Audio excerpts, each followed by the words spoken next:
Assalamualaikum warahmatullahi wabarakatuh.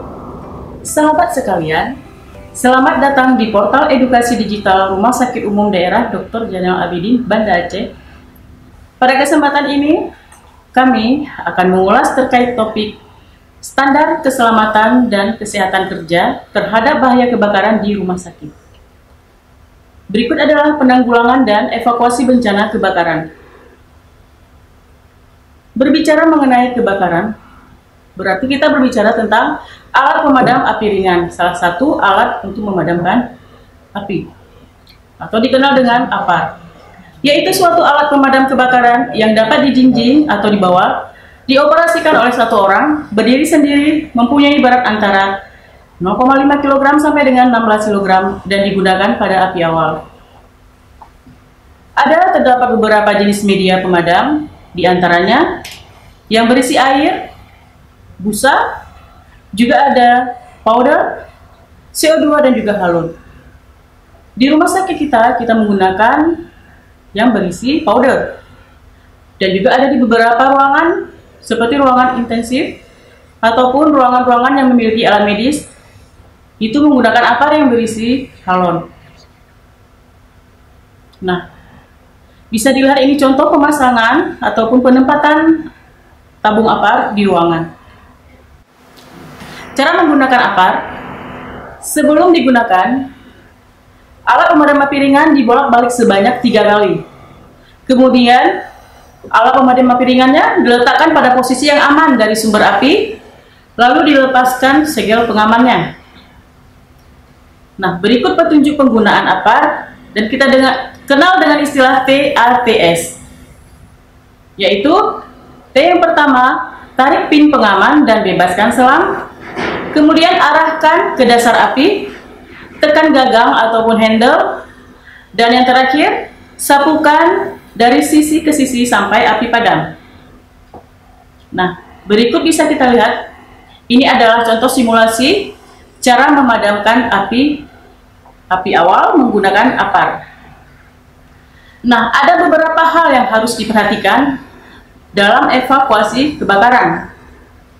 Di saat menemukan api, padamkan api dengan peralatan yang tersedia, baik itu APAR ataupun hidran kebakaran. Kemudian, aktifkan alarm kebakaran atau bisa langsung menghubungi ke operator, yaitu ke 150. Kemudian, segera tinggalkan ruangan, jangan pikirkan barang, karena keselamatan jiwa kita itu lebih penting. Dan jangan melakukan tindakan yang membuat orang lain menjadi panik, seperti saling berlarian, saling mendorong, maupun saling berteriak. Kemudian ingat, pada saat menuju keluar, jangan sekali-kali kita menggunakan lift. Karena apa? Pada saat terjadinya kebakaran, maka aliran listrik akan dipadamkan. Apabila kita menggunakan lift, maka kita akan terperangkap dalam lift, dan itu akan menyebabkan kita menjadi terperangkap di dalamnya. Akan tetapi ada baiknya kita mencari pintu exit atau pintu keluar, ataupun tangga darurat atau pintu emergensi ya, untuk mencari jalan pintu keluar. Nah, kemudian jika kita terperangkap dalam ruangan berasap, selamatkan diri kita dengan cara merangkap. Karena apa? Karena udara di bagian bawah itu relatif lebih bersih daripada pengaruh asap. Nah, kemudian tutuplah celah di bawah pintu dengan kain basah. Ini gunanya untuk kita menghindari masuknya asap ataupun kobaran api yang lebih meluas. Kemudian tutuplah semua pintu yang telah kita lewati untuk menghambat penjalaran api yang lebih luas. Dan apabila kita terperangkap di dalam ruangan, maka beritahukan keberadaan kita kepada orang yang di luar ataupun kepada regu penyelamat dengan memberikan tanda. Diharapkan jangan sekali-kali kita melakukan tindakan seperti ini ya, jangan melompat seperti ini, karena ini akan membahayakan jiwa kita. Akan tetapi, alangkah baiknya kita menunggu bantuan petugas rescue atau bantuan regu penyelamat. Apabila setelah kita melihat jalur evakuasi ataupun tanda untuk menuju ke pintu exit. Setelah keluar dari pintu terakhir atau muara jalan keluar atau exit discharge, langsung kita menuju ke tempat berhimpun yang telah ditentukan. Dan kemudian petugas akan melakukan pendataan personil atau penghuni.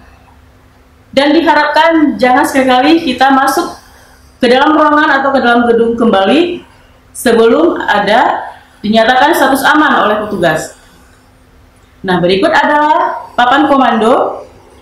Di sini terdapat 4 helm, di mana masing-masing helm itu sesuai dengan tugas dari penanggung jawabnya, atau lebih kita kenal dengan istilah PJ.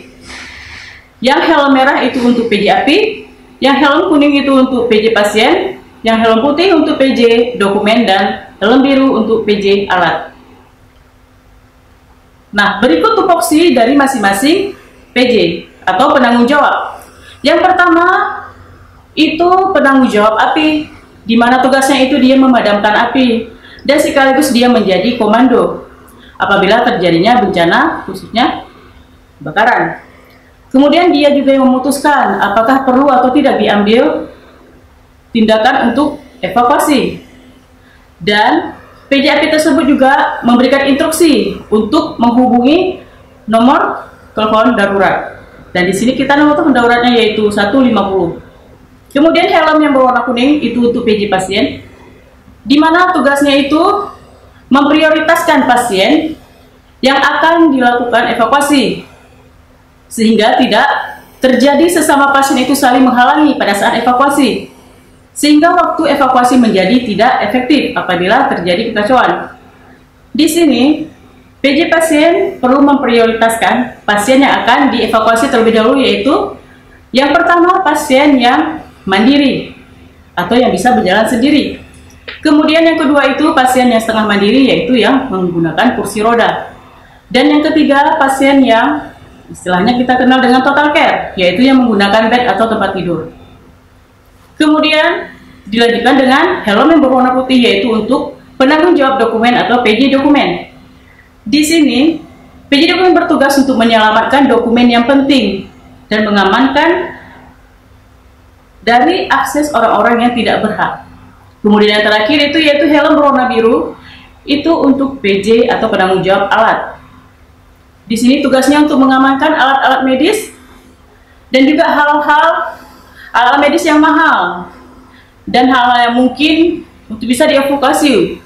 Ini untuk menghalangi atau mengurangi terjadinya kerugian atau aset yang berpotensi bisa meledak pada saat terjadinya kebakaran. Dan ini diusahakan untuk dijauhkan dari lokasi terjadinya kebakaran. Nah, berikut adalah ada beberapa kode darurat bencana dan respon dasar yang harus dilakukan pada saat terjadinya bencana. Yang pertama itu yaitu code blue. Ini gunanya untuk menyatakan darurat bencana kegawat daruratan medis. Di mana di sini respon primernya kita tetap menghubungi ke tim pusat komando ataupun tim MEDS dan tetap menghubungi ke nomor 150.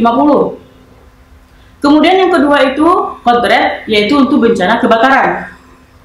Juga tetap menghubungi pusat komando, di sini dinyatakan SATPA, dan tetap menghubungi ke nomor 150. Dan langkah awal itu yang diambil yaitu dengan memadamkan api dengan menggunakan apar atau hidran atau alat yang tersedia di ruang tersebut. Kemudian code gray ini untuk kode darurat bencana gangguan keamanan. Kemudian code pink untuk digunakan kode ini pada saat terjadi darurat akibat adanya penculikan bayi atau penculikan anak. Nah, kemudian code purple itu digunakan kode darurat bencana untuk dilakukan evakuasi. Kemudian code green itu apabila terjadi bencana gempa bumi. Juga tetap menghubungi ke pusat komando yaitu ke 150. Dan yang terakhir itu code black, itu apabila terjadinya darurat ancaman bom. Di sini kita tetap koordinasikan dengan pihak kepolisian dan juga tetap mengamankan dan bekerjasama dengan pihak keamanan. dan tetap tidak lupa untuk menghubungi pusat komando. Demikian hal-hal yang berkaitan dengan keselamatan dan kesehatan kerja. Assalamualaikum warahmatullahi wabarakatuh.